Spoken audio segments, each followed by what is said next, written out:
సాంప్రదాయాలు ఎట్లున్నాయని చూస్తారు అధ్యక్ష. 2014 నుంచి 2019, 2019 నుంచి 2023 వరకు ఏ సాంప్రదాయాలను ఈ సభ ఆచరించిందో అచ్చం గదే సాంప్రదాయాలను మనం ఆచరిస్తాం అధ్యక్ష. అంతే కదా అధ్యక్ష? తమరైనా నేనైనా సేమ్ సాంప్రదాయాలనే ఆచరిస్తాం కదా అధ్యక్ష. సో అందుకోసమని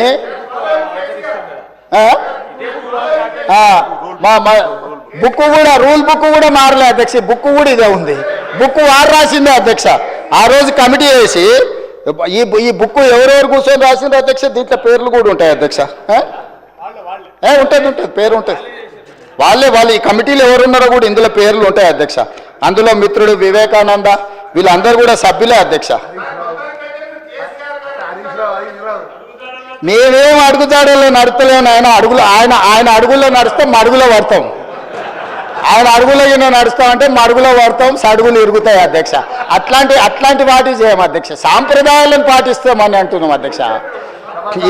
ఈ సభ కొన్ని సాంప్రదాయాల ప్రాతిపదికన సభ నడుస్తుంది అధ్యక్ష. నేనున్న సభ్యులందరికీ, ఇక్కడున్న మిత్రులకు, సభ్యులకు, ఆశించేటోళ్ళకు ఒక ఆయన అయితే ఆల్రెడీ నేను అభ్యర్థి ఆయన ప్రచారం తిరుగుతుండు. పాపం ఆయన అమాయకుడు. ఉన్న మంత్రి పదవి ఊడవిక్కిరు, పంచగట్టుకుర్రు. ఆయన నానాడు మా ముందలే నువ్వు పంచగట్టుకొని తిరుగుతావని ఓ ఉప ముఖ్యమంత్రినే తీసేసిర్రు. ఎందుకంటే కొంచెం మంచిగా డ్రెస్ అయితే కూడా వాళ్ళకి నచ్చక ఆ రోజు నేను చెప్పిన రోజు ఆయనకు, ఆ రోజు నాకు మంచి మిత్రుడే అప్పట్లో, అరే నువ్వు ఇంత మంచిగా కడక్ తయారై ఇట్లా చేసి నువ్వు సభలోకి వస్తే ఉద్యోగం ఊడుతుందన్న సరిగ్గా నెల తిరిగేటప్పటికి ఉద్యోగం ఊడిపోయింది అధ్యక్ష. ఇప్పుడు ఆయననే అమాయకుడే ఈ పాపము. వచ్చేసింది వచ్చే వారమే ఎలక్షన్ అని తిరుగుతున్నాడు అధ్యక్ష. నేను తమరి ద్వారా ఎవరైతే ఉన్నారో సభ్యులు ఎవరు ఆందోళన చెందాల్సిన పని లేదు. ఏ ఉప ఎన్నికలు రావు. వారి ఉప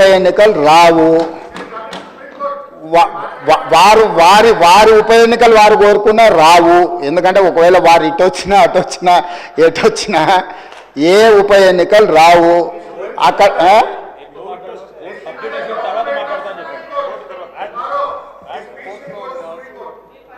అదేవిధంగా హరీష్ రావు గారు బాగా గుర్తు చేశారు. విషయం సుప్రీంకోర్టులో ఉంది. ఆ సుప్రీంకోర్టులో సబ్జుడిస్ అయిన విషయంలో లోపల నేను మాట్లాడితే కొంత ప్రొటెక్షన్ ఉంది, కానీ బయట మాట్లాడే వాళ్ళకి ఎవరు ప్రొటెక్షన్ ఉండదు. Actual this house is immune for certain laws. ఈ సభలో మనం కొన్ని విషయాలు ప్రస్తావించవచ్చు. సభకు రక్షణ ఉంది తమ నాయకత్వంలో. కానీ సభ బయట ఉప ఎన్నికలు వస్తాయి, అయిపోయింది, వచ్చే వారమే ఎన్నికలు, మల్లవారమే ఎన్నికలు, ఇదంతా ఉత్తదే అధ్యక్ష. అదేంది జరిగేది లేదు, పోయేది లేదు, ఎవరు ఆందోళన చెందాల్సిన పని లేదు. ఎందుకంటే ఉప ఎన్నికల మీద మనం దృష్టి పెట్టాల్సిన అవసరం లేదు. అభివృద్ధి మీద నేను ఎందుకు ఇవన్నీ విషయాలు చెప్తున్నా అధ్యక్ష తమరి ద్వారా అంటే, మా దృష్టి ఎన్నికలు ఉప ఎన్నికల మీద లేదు. మా దృష్టి రాష్ట్ర అభివృద్ధి మీద, రాష్ట్ర సంక్షేమం మీద, రాష్ట్రానికి పెట్టుబడులు తీసుకురావాలని, తద్వారా ఉద్యోగ ఉపాధి అవకాశాలు కల్పించాలని, శాంతి భద్రతలను కాపాడాలని, ఈ రాష్ట్రంలో ఎవరైనా తప్పులు చేస్తే వాళ్ళ పట్ల కఠినంగా వ్యవహరిస్తామని చెప్పడానికే ఈ అన్ని విషయాలు నేను ఇక్కడ ప్రస్తావించిన అధ్యక్ష. అంతకుమించి వేరే విషయం లేదు. అందుకే ప్రతిపక్ష పార్టీకి నేను సూచన చేస్తున్నా, మీ పట్ల మాకేం ద్వేషం లేదు. మాకెందుకు ఉంటుంది? ప్రజలు మిమ్మల్ని శిక్షించిండ్రు. ఇప్పుడు మీరు ఒక బాధ్యతతో కూడుకున్న సలహాలు, సూచనలు ఇవ్వండి. తప్పకుండా వాటిని అమలు చేస్తాము. ఉప ముఖ్యమంత్రి గారు ప్రవేశపెట్టిన బడ్జెట్లో చాలా సహేతుకత ఉన్నది.